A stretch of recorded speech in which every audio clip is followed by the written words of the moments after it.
Hello, everyone, and welcome to Soft Stories. I'm Stratton, and this is Pepper, and today we are going to be finishing our reading of The Borrowers by Mary Norton. I am so excited to finally be reaching the conclusion of this book. It is one, I think, of a series, but those are much less well known. If you're interested in hearing more of the Borrower's stories, I'm sure I could find the books somewhere. Let me know if you'd like to continue this or revisit another of the series that we've already done in the past. The ones that spring to mind are the Sherlock Holmes stories by Arthur Conan Doyle and the Mary Poppins stories as well. So, let me know. But for now, we will return to the world behind the clock with our friends Pod, Arietti, and Homily, and see what they're up to with Chapter 18. The boy lay, trembling a little, beneath the bedclothes. The screwdriver was under his mattress. He had heard the alarm clock. He had heard Mrs. Driver exclaim on the stairs, and he had run. The candle on the table beside his bed still smelt a little, and the wax must still be warm. He lay there, waiting, but they did not come upstairs. After hours, it seemed, he heard the hall clock strike 1. All seemed quiet below, and at last he slipped out of bed and crept along the passage to the head of the stairway. There he sat for a while, shivering a little and gazing downwards into the darkened hall. There was no sound but the steady tick of the clock, and occasionally that shuffle or whisper which might be wind, but which, as he knew, was the sound of the house itself, the sigh of the tired floors and the ache of knotted wood. So quiet it was that at last he found courage to move and to tiptoe down the staircase and along the kitchen passage. He listened a while outside the baize door, and at length, very gently, he pushed it open. The kitchen was silent and filled with greyish darkness. He felt, as Mrs. Driver had done, along the shelf for the matches, and he struck a light. He saw the gaping hole in the floor and the objects piled beside it, and, in the same flash, he saw a candle on the shelf. He lit it clumsily with trembling hands. Yes, there they lay, the contents of the little home, higgledy-piggledy on the boards, and the tongs lay beside them. Mrs. Driver had carried away all she considered valuable and had left the rubbish. And rubbish it looked, thrown down like this: balls of wool, old potatoes, odd pieces of dolls' furniture, matchboxes, cotton reels, crumpled squares of blotting paper. He knelt down. The house itself was a shambles, partitions fallen, earth floors revealed, where Pod had dug down to give greater height to the rooms. Matchsticks, an old cogwheel, onion skins, scattered bottle tops. The boy stared, blinking his eyelids and tilting the candle so that the grease ran hot on his hand. Then he got up from his knees, and crossing the kitchen on tiptoe, he closed the scullery door.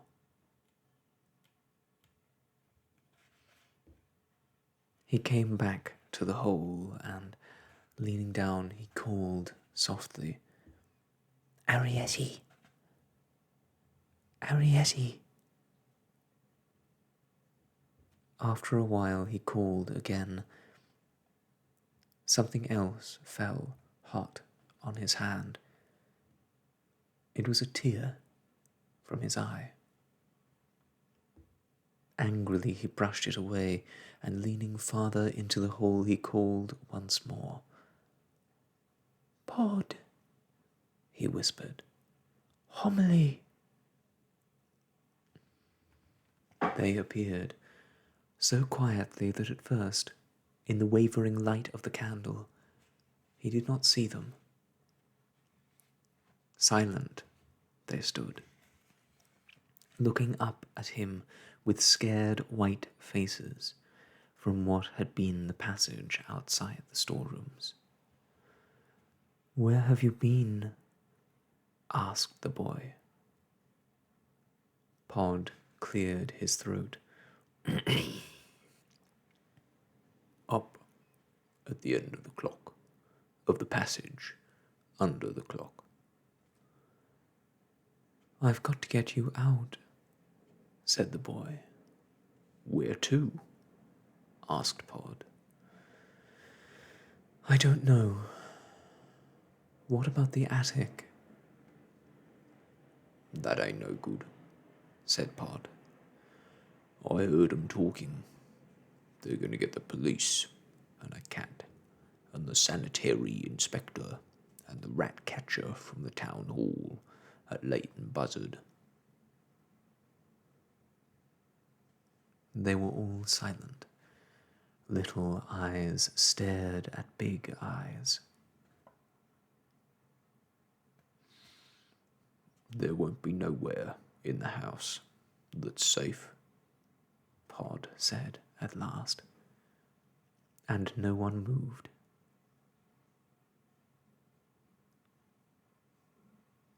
"What about the doll's house on the top shelf in the schoolroom?"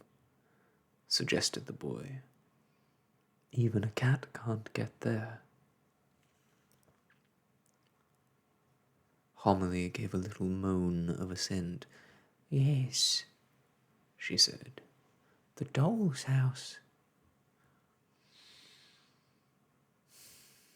"No," said Pod, in the same expressionless voice. "You can't live on a shelf.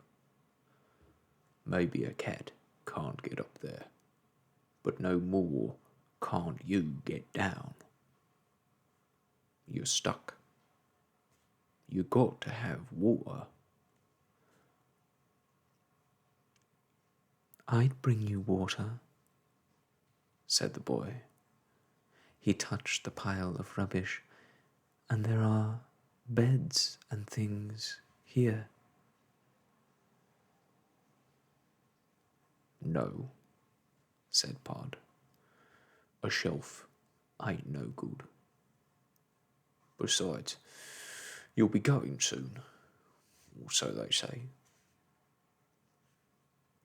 "Oh, Pod," pleaded Homily in a husky whisper. "There's stairs in the doll's house, and 2 bedrooms, and a dining room, and a kitchen, and a bathroom," she said. But it's up by the ceiling, Pod explained wearily. You've got to eat, haven't you?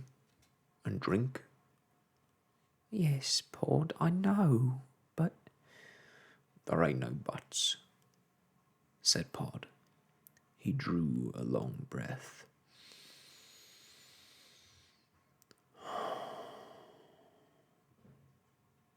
We got to emigrate, he said. Oh, moaned Homily softly, and Arrietty began to cry. Here we can see the boy leaning in to the hole in the floor with his candle askew and dripping wax.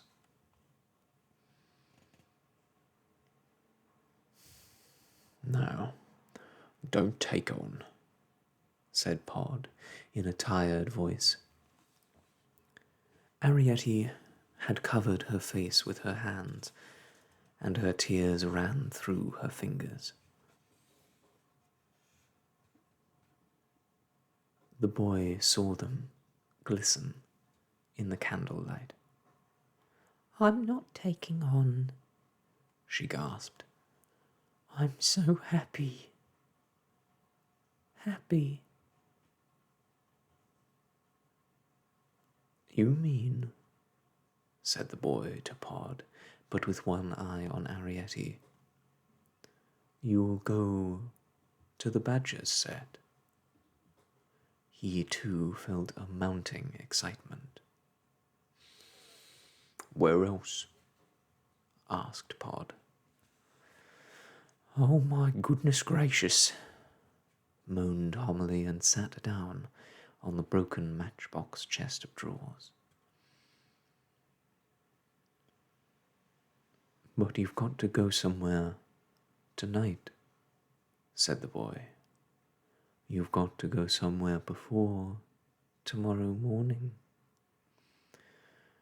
Oh my goodness gracious, moaned Homily again.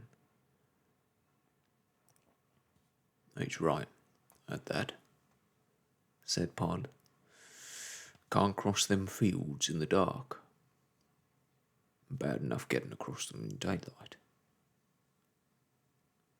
I know, cried Arrietty. Her wet face glistened in the candlelight. It was alight and tremulous, and she raised her arms a little as though about to fly, and she swayed as she balanced on her tiptoes. Let's go to the doll's house just for tonight, and tomorrow. She closed her eyes against the brightness of the vision. Tomorrow the boy will take us. Take us. And she could not say to where. Take us? Cried Homily in a strange, hollow voice. How? In his pockets, chanted Arrietty. Won't you? Again she swayed with lighted, upturned face. Yes, he said, and bring the luggage up afterwards, in a fish basket. Oh my goodness, moaned Homily. I'll pick all the furniture out of this pile here, or most of it. They'll hardly notice, and anything else you want. Tea, murmured Homily. Tea. Enough for our lifetimes. All right, said the boy. I'll get a pound of tea. And coffee, too, if you like. And cooking pots. And matches. You'll be all right. But what do they eat? Wailed Homily. caterpillars? Now, Homily, said Pod, don't be foolish. Loopy was always a good manager. But Loopy isn't there, said Homily. Berries? Do they eat berries? How do they cook? Out of doors? Now, Homily, said Pod, we'll see all that when we get there.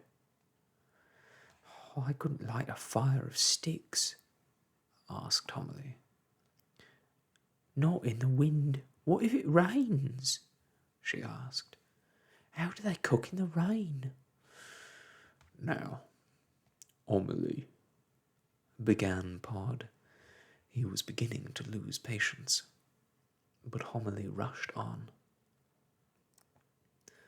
Could you get us a couple of tins of sardines to take? She asked the boy. And some salt, and some candles, and matches. And could you bring us the carpets from the doll's house? Yes, said the boy. I could, of course I could. Anything you want. All right, said Homily. She still looked wild, partly because some of her hair had rolled out of the curlers, but she seemed appeased. How are you going to get us upstairs? Up to the schoolroom? The boy looked down at his pocketless nightshirt. I'll carry you, he said. How? asked Homily. In your hands?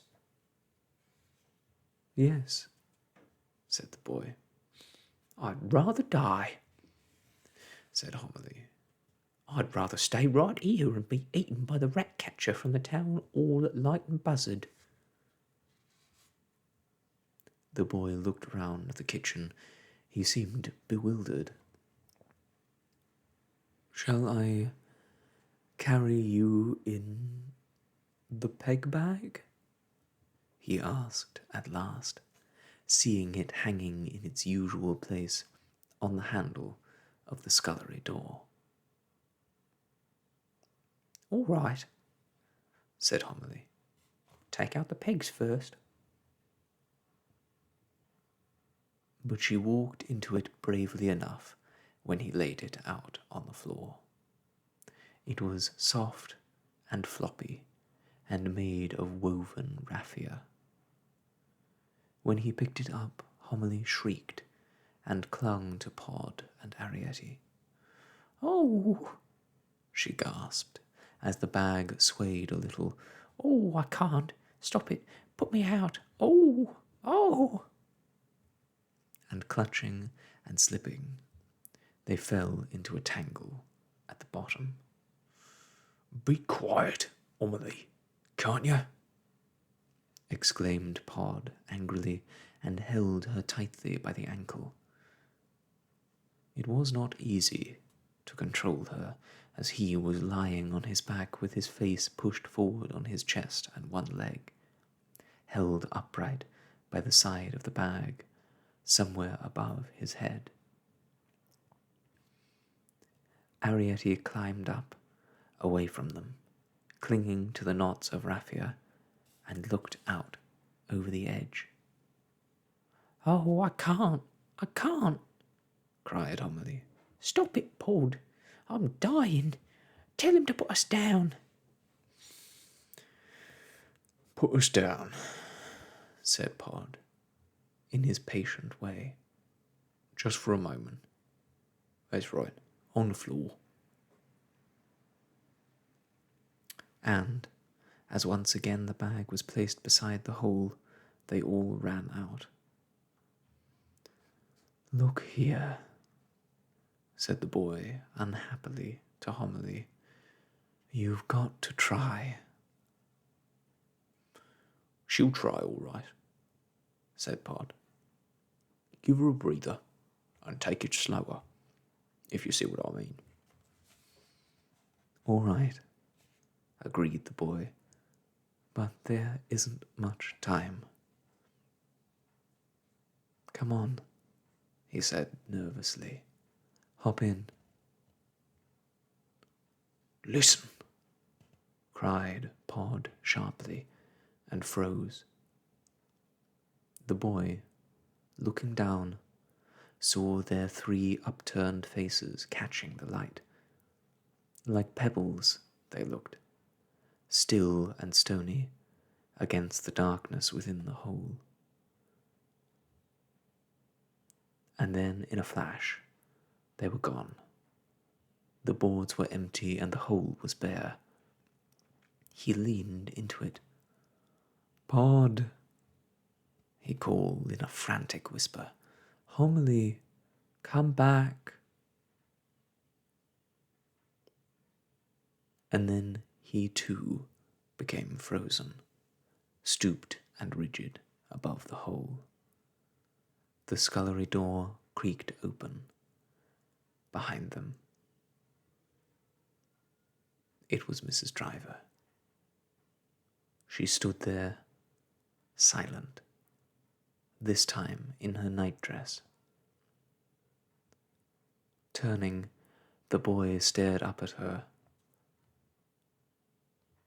Hello, he said, uncertainly, after a moment. She did not smile, but something lightened in her eyes, a malicious gleam, a look of triumph. She carried a candle which shone upwards on her face, streaking it strangely with light and shadow. What are you doing down here? She asked. He stared at her, but he did not speak. Answer me, she said. And what are you doing with the peg bag? Still he stared at her, almost stupidly. The peg bag? He repeated, and looked down as though surprised to see it in his hand. Nothing, he said. Was it you who put the watch in the hole? No, he said, staring up at her again. It was there already. Ah, she said, and smiled. So you knew it was there? No, he said. I mean, yes. Do you know what you are? Asked Mrs. Driver, watching him closely. You are a sneaking, thieving, noxious little dribbit of no good. His face quivered. Why? He said. You know why. You're a wicked, black-hearted, fribbing little pickpocket. That's what you are. And so are they. They're nasty, crafty, scampy, scurvy, squeaking little... No, they're not, he put in quickly. And you're in league with him. She came across to him, and taking him by the upper arm, she jerked him to his feet. You know what they do with thieves? She asked. No, he said. They lock them up. That's what they're going to do with thieves, and that's what's going to happen to you. I'm not a thief, cried the boy, his lips trembling. I'm a borrower. A what? She swung him round by tightening the grip on his arm. A borrower, he repeated. There were tears on his eyelids. He hoped they would not fall. "So, that's what you call it," she exclaimed, as he himself had done. So long ago, it seemed now. That day, with Arrietty. "That's their name," he said. "The kind of people they are. They're borrowers." "Borrowers, eh?" repeated Mrs. Driver wonderingly. She laughed. "Well, they've done all the borrowing they're ever going to do in this house." She began to drag him towards the door. The tears spilled over his eyelids and ran down his cheeks. "Don't hurt them," he begged. "I'll move them, I promise. I know how." Mrs. Driver laughed again and pushed him roughly through the green baize door. "They'll be moved all right," she said. "Don't worry. The rat catcher will know how. Crampville's old cat will know how.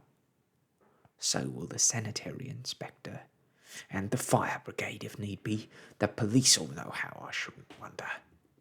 No need to worry about moving them. Once you've found the nest," she went on, dropping her voice to a vicious whisper as they passed Aunt Sophie's door. "The rest is easy." She pushed him into the schoolroom and locked the door, and he heard the boards of the passage creak beneath her tread as, satisfied, she moved away. He crept into bed then, because he was cold, and cried his heart out under the blankets.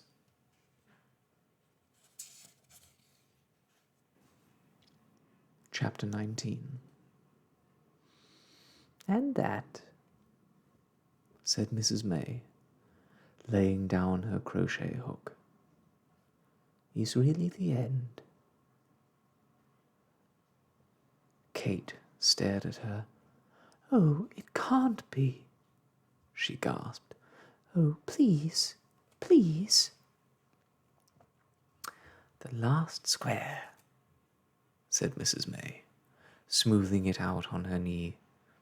"The 150th. Now we can sew them together." "Oh," said Kate, breathing again. "the quilt. I thought you meant the story."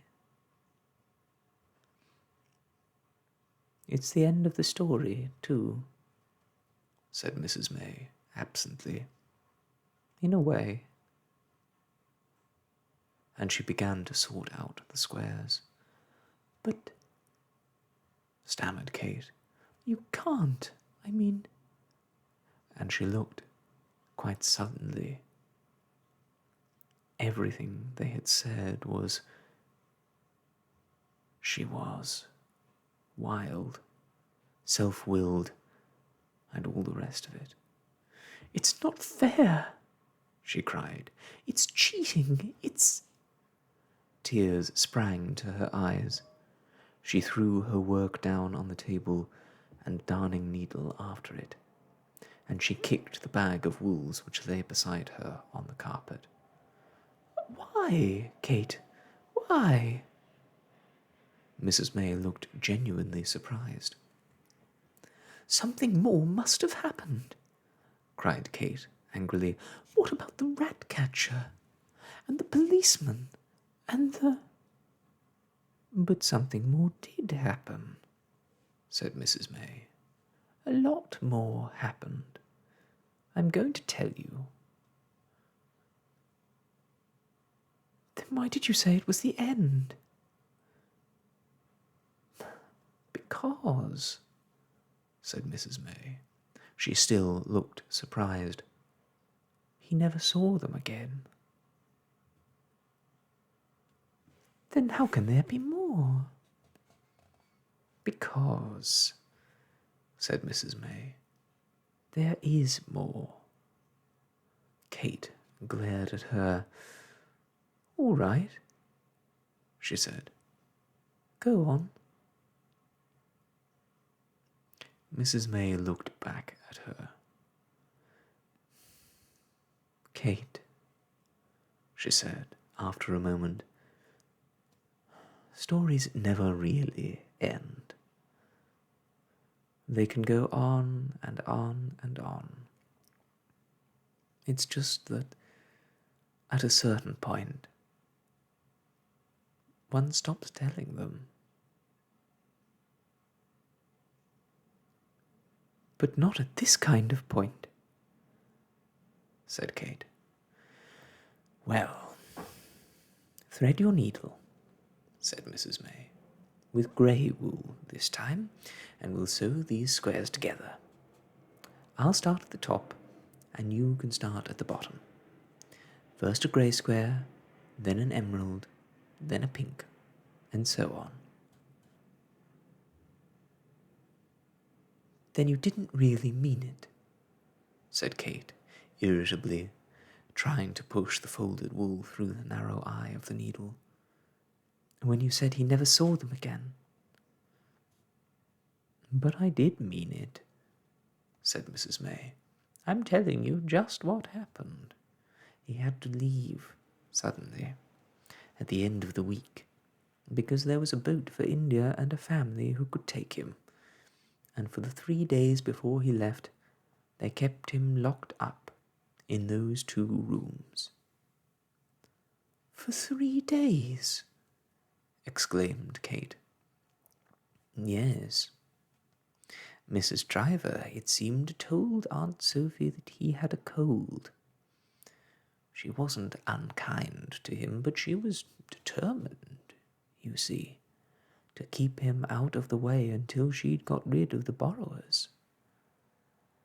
And did she? Asked Kate.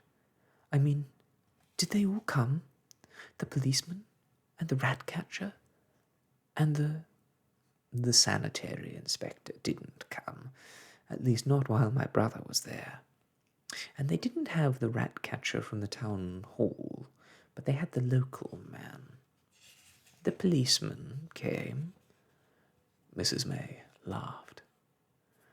During those 3 days, Mrs. Driver used to give my brother a running commentary on what was going on below. She loved to grumble. And my brother, rendered harmless and shut away upstairs, became a kind of neutral. She used to carry his meals up, and on that first morning she brought all the doll's furniture up on the breakfast tray, and made my brother climb the shelves and put it back in the doll's house. It was then she told him about the policeman. Furious, he said she was. He felt almost sorry for her. Why? Asked Kate. Because the policeman turned out to be Nellie Runnaker's son Ernie, a boy Mrs. Driver had chased many times for stealing russet apples from the tree by the gate. A nasty, thieving, good-for-nothing dribbit of no good, she told my brother. Sitting down there he is now, in the kitchen, large as life with his notebook out, laughing fit to burst. 21, he says he is now, and as cheeky as you make 'em. And was he, asked Kate, round-eyed, a dribbit of no good? Of course not, any more than my brother was. Ernie Runacre was a fine, upstanding young man, and a credit to the police force. And he did not actually laugh at Mrs. Driver when she told him her story, but he gave her what Crampfurl spoke of afterwards as an old-fashioned look, when she described homily in bed. Take more water with it, it seemed to say. More water with what? Asked Kate. The fine old pale Madeira, I suppose, said Mrs. May. And great Aunt Sophie had the same suspicion. She was furious when she heard that Mrs. Driver had seen several little people when she herself, on a full decanter, had only risen to one, or at most two.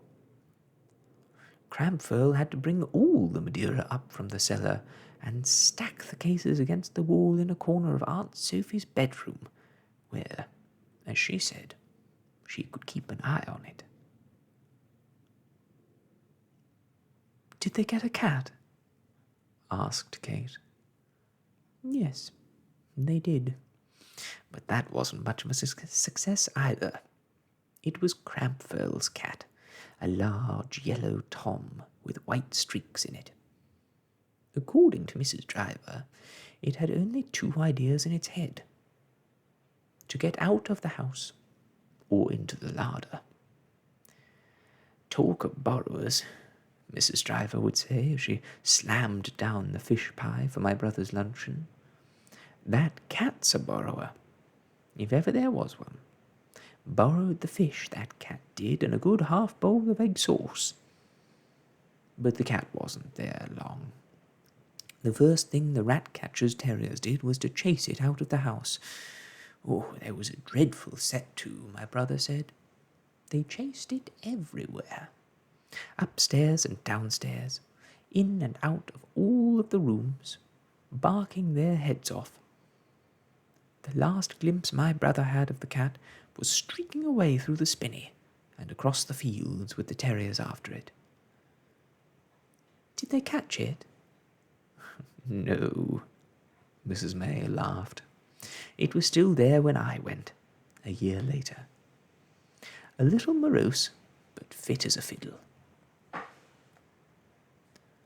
Tell about when you went. Oh, I wasn't there long, said Mrs. May, rather hastily. And after that the house was sold. My brother never went back.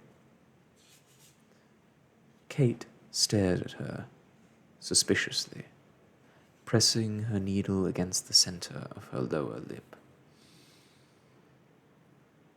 So, they never caught the little people? She said at last. Mrs. May's eyes flicked away. No, they never actually caught them, but, She hesitated. As far as my poor brother was concerned, what they did do seemed even worse. What did they do? Mrs. May laid down her work and stared for a moment, thoughtfully, at her idle hands. I hated the rat-catcher, she said, suddenly. Why? Did you know him? Everybody knew him. He had a walleye, and his name was Rich William. He was also the pig killer, and, well, he did other things as well. He had a gun, a hatchet, a spade, a pickaxe, and a contraption with bellows for smoking things out. I don't know what the smoke was exactly, poison fumes of some kind which he made himself from herbs and chemicals. I only remember the smell of it. It clung round the barns or wherever he'd been. You can imagine what my brother felt on that third day, the day he was leaving, when suddenly he smelled that smell. He was all dressed and ready to go. The bags were packed and down in the hall. Mrs. Driver came and unlocked the door and took him down the passage to Aunt Sophie.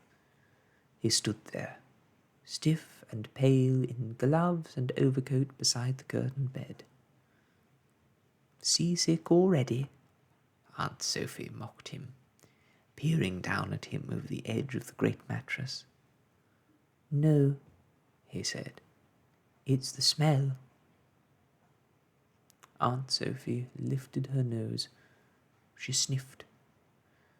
"What smell is it, driver?" "It's the rat-catcher, my lady," explained Mrs. Driver, reddening. "Down in the kitchen." "What?" exclaimed Aunt Sophie.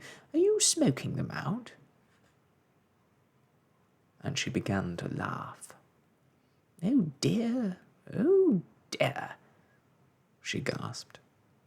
"But if you don't like them, driver, the remedy is simple." "What's that, my lady?" asked Mrs. Driver uncomfortably, and even her chins were red. Helpless with laughter, Aunt Sophie waved a ringed hand. "Keep the bottle corked," she managed at last, and motioned them weakly away. They heard her laughing still as they went on down the stairs. "She don't believe in them," muttered Mrs. Driver, and she tightened her grip on my brother's arm. "More fool to her. She'll change her tune like enough when I take them up afterwards, laid out in sizes on a clean piece of newspaper." And she dragged him unceremoniously across the hall. The clock had been moved, exposing the wainscot, and as my brother saw at once, the hole had been blocked and sealed. The front door was open, as usual, and the sunshine streamed in. The bags stood there beside the fibre mat, cooking a little in the golden warmth. The fruit trees beyond the bank had shed their petals and were lit with tender green, transparent in the sunlight. "Plenty of time," said Mrs. Driver, glancing up at the clock. "The cab's not due till 3:30. "The clock's stopped," said my brother. Mrs. Driver turned. She was wearing her hat and her best black coat, ready to take him to the station. She looked strange and tight and chapel-going, not a bit like Driver. "So it has," she said. Her jaw dropped and her cheeks became heavy and pendulous. "It's moving," she decided after a moment. "It'll be all right," she went on, "once we get it back. Mr. Frith comes on Monday." And she dragged again at his arm above the elbow.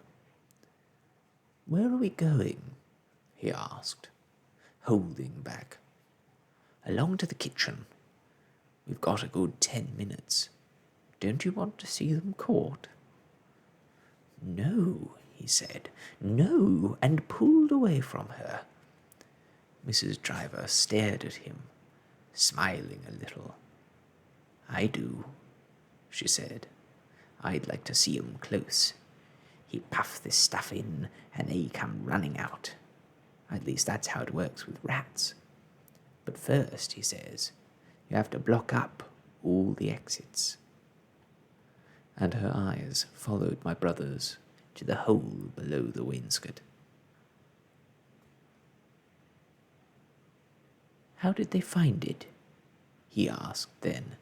Puttied, it looked, with a square of brown paper pasted on crooked. "Rich William found it. That's his job." "They could unstick that," said the boy after a moment. Mrs. Driver laughed, quite amiably for once. "Oh, no, they couldn't. Not now, they couldn't. Cemented firm, that is. A great block of it, right inside, with a sheet of iron across, from the front of that old stove in the outhouse. He and Cramfurl had to have the morning room floor up to get at it. All Tuesday they was working, up till tea time. We aren't going to have no more capers of that kind. Not under the clock. Once you get that clock back, it can't be moved again in a hurry. Not if you wanted to keep time, it can't. See where it stood, where the floors washed away like? It was then my brother saw, for the first and last time, that raised platform of unscrubbed stone. Come on now, said Mrs. Driver, and took him by the arm. We'll hear the cab from the kitchen. But the kitchen, as she dragged him past the baize door, seemed a babel of sound. No approaching cab could be heard here. Steady, steady, steady, steady, Cramfurl was saying, on one loud note, as he held back the rat-catcher's terriers, which shrilled and panted on the leash. The policeman was there, Nelly Runacre's son Ernie. He had come out of interest, and stood back from the others a little in view of his calling, with a cup of tea in his hand, and his helmet pushed off his forehead. But his face was pink with boyish excitement, and he stirred the teaspoon round and round. Seeing's believing, he said cheerfully to Mrs. Driver when he saw her come in at the door. A boy from the village was there with a ferret. It kept sort of pouring out of his pocket, my brother said, and the boy kept pushing it back. Rich William himself was crouched on the floor by the hole. He had lighted something beneath a piece of sacking, and the stench of its smouldering eddied about the room. He was working the bellows now. With infinite care, stooping over them, rapt and tense. My brother stood there as though in a dream. Perhaps it was a dream, he said to me later. Much later, after we were all grown up. He gazed round the kitchen. He saw the sunlit fruit trees through the window and a bough of the cherry tree which stood upon the bank. He saw the empty teacups on the table, with spoons stuck in them and one without a saucer. He saw, propped against the wall close beside the baize door, the rat-catcher's belongings, a frayed coat patched with leather, a bundle of rabbit snares, 2 sacks, a spade, a gun, and a pickaxe. Stand by now, Rich William was saying. There was a rising note of excitement in his voice, but he did not turn his head. Stand by. Ready now to slip the dogs. Mrs. Driver let go my brother's arm and moved towards the hole. Keep back, said the rat-catcher without turning. Give us room. And Mrs. Driver backed nervously towards the table. She put a chair beside it and half raised one knee, but lowered it again when she caught Ernie Runacre's mocking glance. All right, Ma, he said, cocking one eyebrow. We'll give you a leg up when the time comes. And Mrs. Driver threw him a furious look. She snatched up the 3 cups from the table and stumped away with them, angrily, in the direction of the scullery. Seamless smutch of something or other, my brother heard her mutter, as she brushed past him. And at those words, suddenly, my brother came to life. He threw a quick glance around the kitchen. The men were absorbed. All eyes were on the rat-catcher, except those of the village boy, who was getting out his ferret. Stealthily, my brother drew off his gloves and began to move backwards, slowly, slowly, towards the green baize door. As he moved, gently stuffing his gloves into his pocket, he kept his eyes on the group around the hole. He paused a moment beside the rat-catcher's tools and stretched out a wary, groping hand, His fingers closed at last on a wooden handle. Smooth it was, and worn with wear. He glanced down quickly to make sure. Yes, it was as he'd hoped, the pickaxe. He leaned back a little and pushed, almost imperceptibly, against the door. With his shoulders, it opened sweetly in its silent way. Not one of the men had looked up. "Steady now," the rat-catcher was saying, stooping closely over the bellows. "It takes a moment like to go through. There ain't much ventilation, not under a floor." My brother slid through the barely opened door and sided to behind him, closing out the noise. He took a few steps on tiptoe down the dark kitchen passage, and then he ran. There was the hall again, steeped in sunshine, with his bags beside the door. He bumped against the clock, and it struck a note, a trembling note, urgent and deep. He raised the pickaxe to the height of his shoulder and aimed a sideways blow at the hole below the wainscot. The paper tore. A few crumbs of plaster fell out, and the pickaxe rebounded sharply, jarring his hands. There was, indeed, iron behind the cement, something immovable. Again he struck, and again and again. The wainscot above the hole became split and scratched, and the paper hung down in strips, but still the pickaxe bounced. It was no good. His hands, wet with sweat, were sliding and slipping on the wood. He paused for breath, and, looking out, he saw the cab. He saw it on the road, beyond the hedge on the far side of the orchard. Soon it would reach the russet apple tree beside the gate. Soon it would turn into the drive. He glanced up at the clock. It was ticking steadily. The result, perhaps, of his knock. The sound gave him comfort and steadied his thumping heart. Time. That's what he needed. A little more time. "It takes a moment, like," the rat-catcher had said, "to go right through.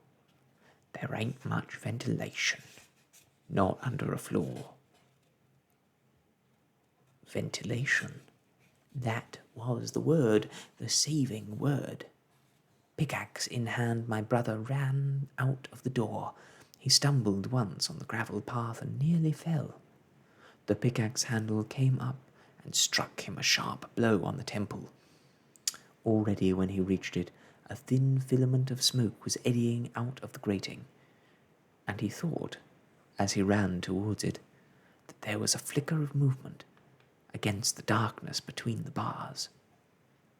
And that was where they would be, of course, to get the air. But he did not stop to make sure. Already he heard behind him the crunch of wheels on the gravel and the sound of the horse's hooves. He was not, as I have told you, a very strong little boy. And he was only 9, not 10, as he had boasted to Arrietty. But, with 2 great blows on the brickwork, he dislodged one end of the grating. It fell down, sideways, slightly on a slant, hanging, it seemed, by one nail. Then he clambered up the bank and threw the pickaxe with all his might into the long grass beyond the cherry tree. He remembered thinking he stumbled back, sweaty and breathless, towards the cab. How that, too, the loss of the pickaxe, would cause its own trouble later. And here we can see the boy, the brother of Mrs. May, standing at the grating, hoping that what he has done is enough. Chapter 20. But exclaimed Kate. Didn't he see them come out? No. Mrs. Driver came along then in a flurry of annoyance because they were late for the train. He bustled him into the cab because she wanted to get back again, she said, as fast as she could, to be in at the death. Mrs. Driver was like that. Kate was silent a moment, looking down. "So that is the end," she said at last. "Yes," said Mrs. May. "In a way. Or the beginning." "But—" Kate raised a worried face. "Perhaps they didn't escape through the grating. Perhaps they were caught after all." "Oh, they escaped all right," said Mrs. May lightly. "But how do you know?" "I just know," said Mrs. May. "But how did they get across those fields with the cows and things, and the crows?" "They walked, of course. The Hendrearys did it. People can do anything when they have a mind to." "But poor Homily, she'd be so upset." "Yes, she was upset," said Mrs. May. "And how would they know the way?" "By the gas pipe," said Mrs. May. "There's a kind of ridge all along, through the spinney and across the fields. You see, when men dig a trench and put a pipe in it, all the earth they've dug out doesn't quite fit when they've put it back. The ground looks different." "Oh, but poor Homily. She didn't have her tea, or her furniture, or her carpets, or anything. Do you suppose they took anything?" "No, people always grab something," said Mrs. May shortly. "The oddest things, sometimes. If you've read about shipwrecks—" She spoke hurriedly, as though she were tired of the subject. "Do be careful, child. Not grey next to pink. You'll have to unpick it." "But—" went on Kate in a despairing voice as she picked up the scissors, "Homily would hate to arrive there all poor and destitute in front of Loopy." "Destitute," said Mrs. May patiently. "And Loopy wasn't there, remember. Loopy never came back. And Homily would be in her element. Can't you see her? 'Oh, these poor silly men,' she would cry, and would tie on her apron at once." "Were they all boys?" "Yes, the harpsichords and clocks, and they'd spoil Arrietty dreadfully." "What did they eat? Did they eat caterpillars, do you think?" "Oh, goodness, child, of course they didn't. They would have a wonderful life. Badgered sets are almost like villages, full of passages and chambers and storehouses. They could gather hazelnuts and beechnuts and chestnuts. They could gather corn, which they could store and grind into flour, just as humans do. It was all there for them. They didn't even have to plant it. They had honey. They could make elderflower tea and lime tea. They had hips and haws and blackberries and sloes and wild strawberries. The boys could fish in the stream, and a minnow to them would be as big as a mackerel is to you. They had birds' eggs, any amount of them, for custards and cakes and omelettes. You see, they would know where to look for things. And they had greens and salads, of course. Think of a salad made of those tender shoots of young hawthorn. Bread and cheese, we used to call it, with sorrel and dandelion, and a sprinkling of thyme and wild garlic. Homily was a good cook, remember. It wasn't for nothing that the clocks had lived under the kitchen." "But the danger!" cried Kate. The weasels and the crows and stoats and all those things.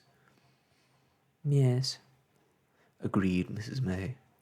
Of course there was danger. There's danger everywhere, but no more for them than for many of us. At least they didn't have wars. What about the early settlers in America, and those people who farm in the middle of the big game country in Africa, and on the edge of the jungles in India? They get to know the habits of the animals.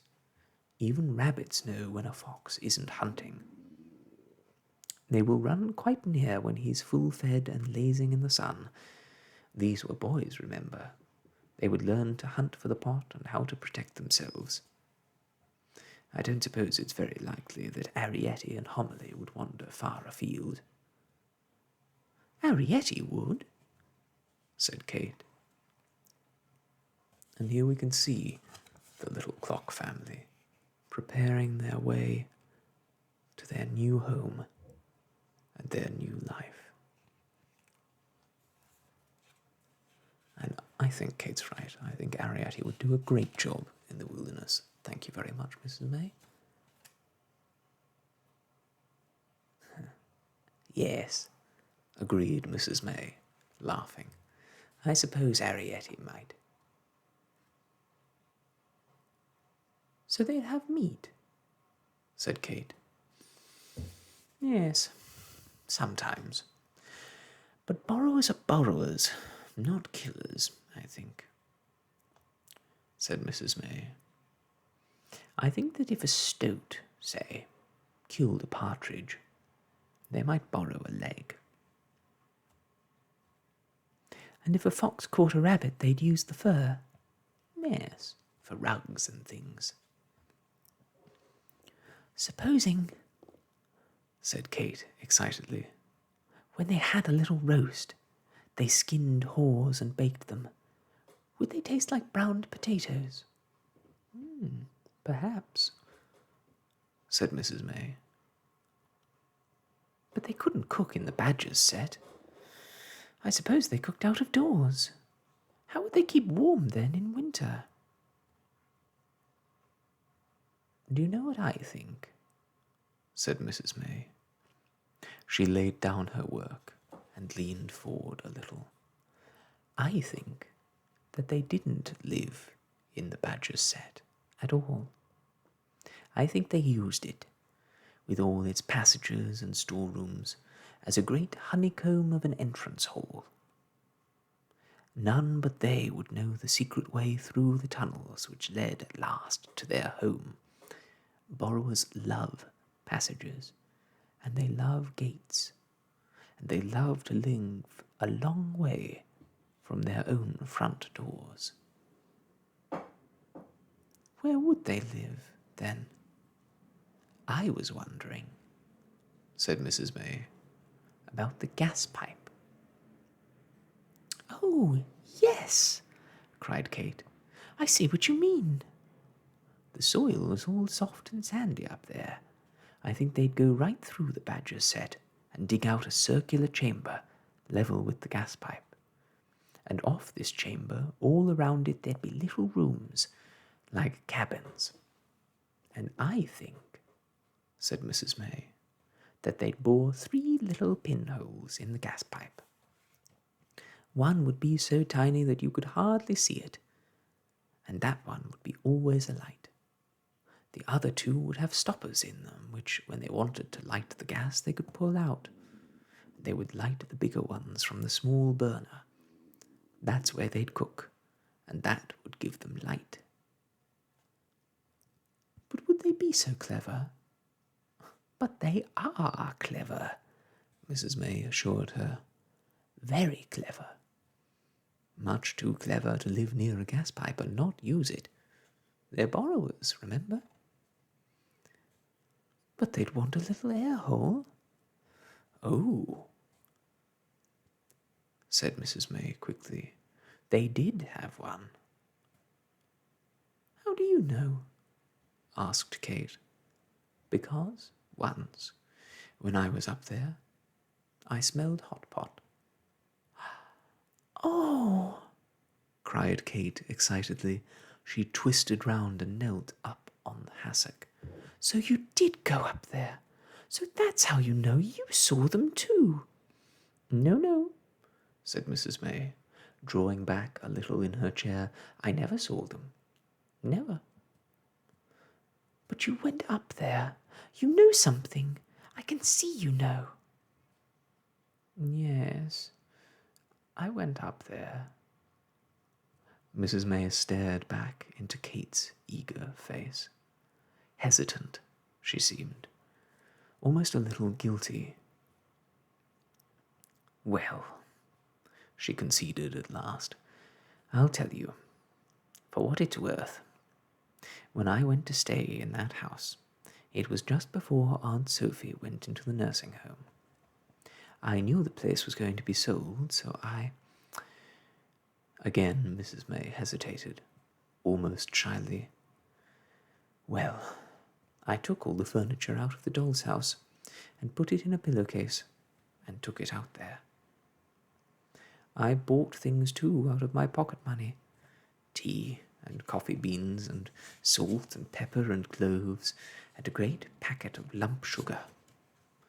And I took a whole lot of pieces of silk which were over from making a patchwork quilt. And I took them some fish bones for needles.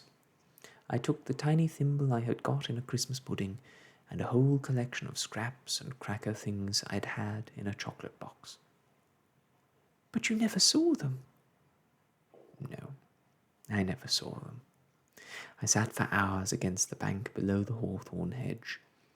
It was a lovely bank, twined with the twisted hawthorn roots and riddled with sandy holes where there were wood violets and primroses and early campion. From the top of the bank you could see for miles across the fields. You could see the woods and the valleys and the twisting lanes. You could see the chimneys of the house. Perhaps it was the wrong place. I don't think so. Sitting there in the grass, half dreaming and watching beetles and ants, I found an oak apple. It was smooth and polished and dry, and there was a hole bored in one side of it, and a slice off the top. The teapot, exclaimed Kate. I think so. I looked everywhere, but I couldn't find the quill spout. I called then, down all the holes, as my brother had done, but no one answered. Next day, when I went up there, the pillowcase had gone. And everything in it? Yes, everything. I searched the ground for yards around in case there might be a scrap of silk or a coffee bean, but there was nothing. Of course, somebody passing might have just picked it up and carried it away. That was the day, said Mrs. May, smiling, that I smelled hot pot.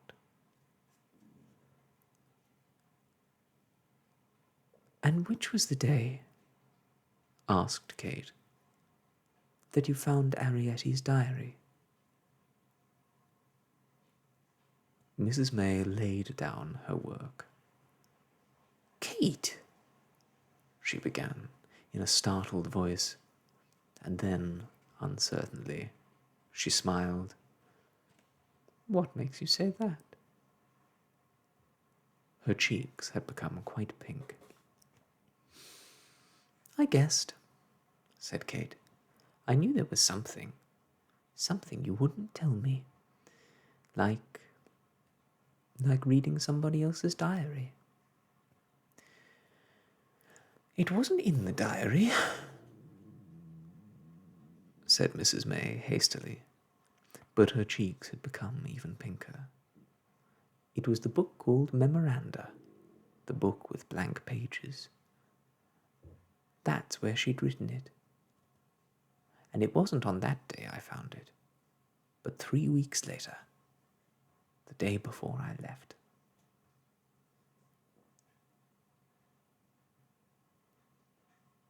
Kate sat silent, staring at Mrs. May. After a while she drew a long breath. "Then that proves it," she said, finally. "Underground chamber and all." "Not quite," said Mrs. May. "Why not?" asked Kate. "Arrietty used to make her E's, like little half-moons, with a stroke in the middle." "Well?" said Kate. Mrs. May laughed and took up her work again. "My brother did, too."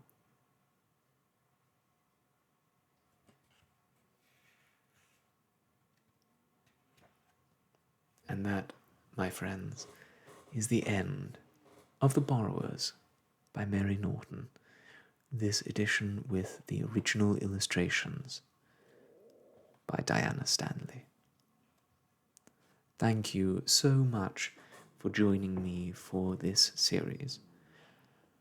It has been decades since I last read The Borrowers, and I remember enjoying it, but it not having a great impact on me at that time in my life. I feel differently now. I so enjoyed this book. I found it emotional and heartwarming and exquisitely written and beautifully realized in the world that it presents. I hope that you, too, found something special in it.